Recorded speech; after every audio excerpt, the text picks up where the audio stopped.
आज एंटीबायोटिक की सीरीज में हम लोग एक ऐसे एंटीबायोटिक के बारे में बात करेंगे जो सस्ता है, बहुत ही उसका मिनिमम चार्जेस है, कोई ज़्यादा महंगा एंटीबायोटिक नहीं है और इफेक्टिव भी है सस्ता होने के बावजूद। तो इस एंटीबायोटिक का नाम है आपको लिंकोमाइसिन।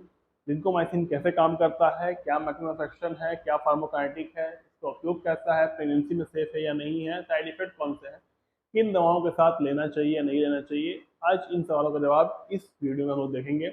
वीडियो स्टार्ट करने से पहले नमस्कार, मैं प्रोफेसर रजत दवाइयाँ में आपका स्वागत करता हूँ। अगर आप हमारे चैनल पर नए हैं तो उसको सब्सक्राइब कर लीजिए और अगर आपको ये वीडियो पसंद आता है तो लाइक शेयर जरूर कीजिएगा। लिंकोमाइसिन एक ऐसा एंटीबायोटिक है जो अलग अलग तरह के इन्फेक्शन में यूज हो पाता है। ये लिंकोसामाइड क्लास से बिलोंग करता है। अगर इसके काम करने की बात देखें, मैकेनिज्म ऑफ एक्शन को देखें, तो लिंकोमाइसिन मेनली बैक्टीरिया में प्रोटीन सिंथेसिस को रोक देता है। कैसे रोकता है प्रोटीन सिंथेसिस?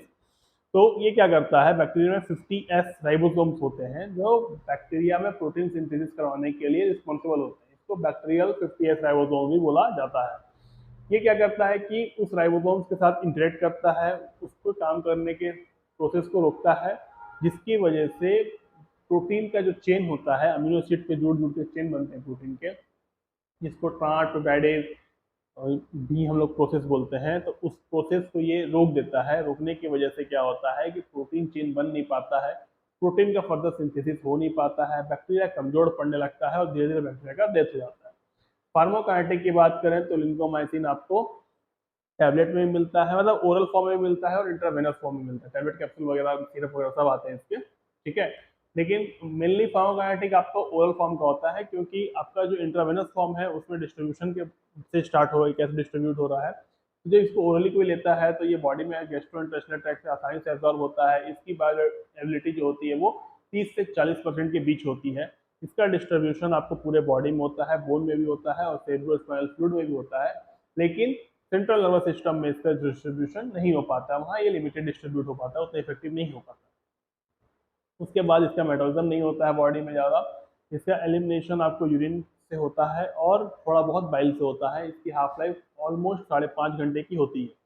अगर यूजेस की बात करें तो ये रेस्पिरेटरी ट्रैक्ट इन्फेक्शन में इफेक्टिव है। जैसे आपको निमोनिया हो गया, यानी कि फेफड़े का जो एयर सेक होता है, हो सकता है कि दोनों पार्ट में हो, लेफ्ट राइट दोनों में, या फिर किसी एक पार्ट में निमोनिया का इन्फेक्शन हो जाए जिसकी वजह से एयर सेक जो होते हैं वो सूज जाते हैं, उनमें पानी भर जाता है, या फिर ब्रोंचाइटिस होती है, जो श्वास नली होता है उसमें सूजन आ जाती है इन्फेक्शन की वजह से, तो ये ब्रोंचाइटिस कहलाती है।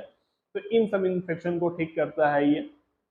उसके अलावा skin and soft skin tissue की वजह से जो इन्फेक्शन होता है, उस में जो इन्फेक्शन होते हैं, नॉट वजह से, बैक्टीरिया की वजह से जो इन्फेक्शन होते हैं उनको ट्रीट करता है ये। जैसे कि आपको किसी के घाव में इन्फेक्शन हो गया या घाव सुखाना हो तो वहाँ पे इसको आप प्रिस्क्राइब कर सकते हो। अगर किसी को सेलुलाइटिस हो गई है, जैसे कि पैरों में या फिर स्किन में रैसेस जैसे हो जाना, लाल हो जाना बैक्टीरिया की वजह से, लगता है कि ये कोई एलर्जिक रिएक्शन है, बट ये होता बैक्टीरियल इन्फेक्शन है, तो वहाँ पे ये इफेक्टिव होता है। उसके बाद किसी को एब्सेसेस हो गए स्किन में, किसी तरह का फोड़ा वगैरह हो गया, तो वहाँ भी इसका उपयोग आप कर सकते हो।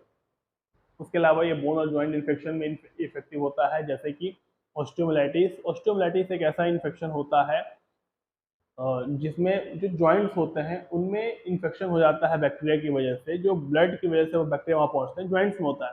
तो इसको अर्थराइटिस से आप कंपेयर नहीं कर सकते हो। इसके अलावा ये सेप्टिक अर्थराइटिस, यानी कि सेप्टिक कंडीशन जब पैदा होता है, यानी बॉडी में इन्फेक्शन जब फैल रहा होता है ब्लड के माध्यम से, मतलब एक पार्ट में इन्फेक्शन हुआ, उसकी वजह से पूरा बॉडी में इन्फेक्शन फैलने लगा क्योंकि उसको ठीक से ट्रीटमेंट नहीं किया गया, जिसको हम लोग सेप्टिक कंडीशन बोलते हैं। उसकी वजह से जो अर्थराइटिस पैदा होता है उसको बोलते हैं सेप्टिक अर्थराइटिस। तो ये दो तरह के इन्फेक्शन में आसानी से काम करता है और उसको आसानी से खत्म करने में हेल्पफुल होता है। इसके अलावा अगर महिलाओं की हम लोग पेल्विक डिजीज के बारे में बात करें या पेल्विक इन्फ्लामेशन की बात करें, या आप बोल सकते हो कि गायनोकोलॉजिकल डिसऑर्डर जो होते हैं उसकी अगर हम लोग बात करें, तो महिलाओं में एक होता है आपको एंडोमेट्राइटिस, यानी कि जो यूटेराइन वॉल होते हैं उसके एंडोमेट्रियम में इन्फेक्शन हो जाता है, उनके लाइनिंग इन्फेक्शन हो जाता है और उसमें सूजन हो जाती है, तो वहाँ पे इसका यूज़ करते हैं। उसके अलावा पेल्विक इन्फ्लामेटरी डिजीज जो होता है, जिसमें आप बोल सकते हो कि जो यूटेरस फेलोपियन ट्यूब है वगैरह है उनमें वजाइना से इन्फेक्शन स्प्रेड होकर फैल के वहाँ तक पहुँच गया है और वहाँ पे बहुत ज़्यादा प्रॉब्लम क्रिएट कर रहा है, जिसकी वजह से दर्द वगैरह सब हो रहे हैं, तो वहाँ पे भी इसका उपयोग करते हैं ताकि वो इन्फेक्शन खत्म हो सके। इसके अलावा अगर हम लोग बात करें तो गायनेकोलॉजिकल सर्जरी होती है, तो उसमें आप सर्जरी के बाद उस प्रॉब्लम को सुधारने के लिए, मतलब सर्जरी को सुखाने के लिए आप बोल सकते हो, जो सर्जरी का घाव हो गए, टाका वगैरह लगा है, तो उस सर्जरी से ओवरकम करने के लिए, उसको सुधारने, ठीक करने के लिए, सुखाने के लिए हम लोग जो आसान भाषा में बोलते हैं, इसका उपयोग हम लोग करते हैं। तो ये तो कुछ आपके इसके यूजेस हो गए, ठीक है।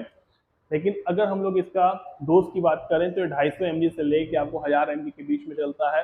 डिपेंड करता है कि सीवियरिटी कैसी है, उसके बेसिस पे आपको इसका डोज प्रिस्क्राइब किया जाता है।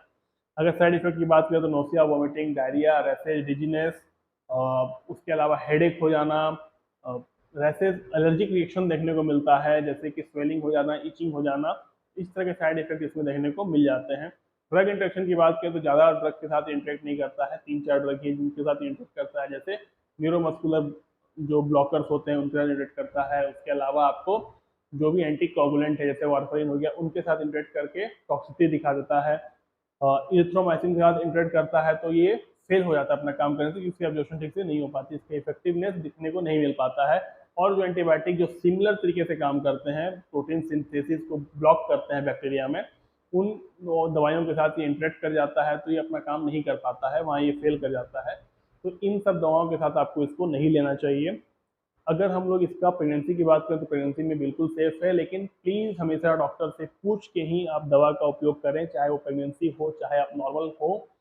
क्योंकि यूट्यूब का वीडियो आपको मेनली नॉलेज देने के लिए है, आपको अवगत कराने के लिए है कि आप जो दवा खा रहे हो क्या क्या कर सकता है, कैसे काम करता है, इसलिए नहीं है कि आपको ये प्रिस्क्राइब करता है।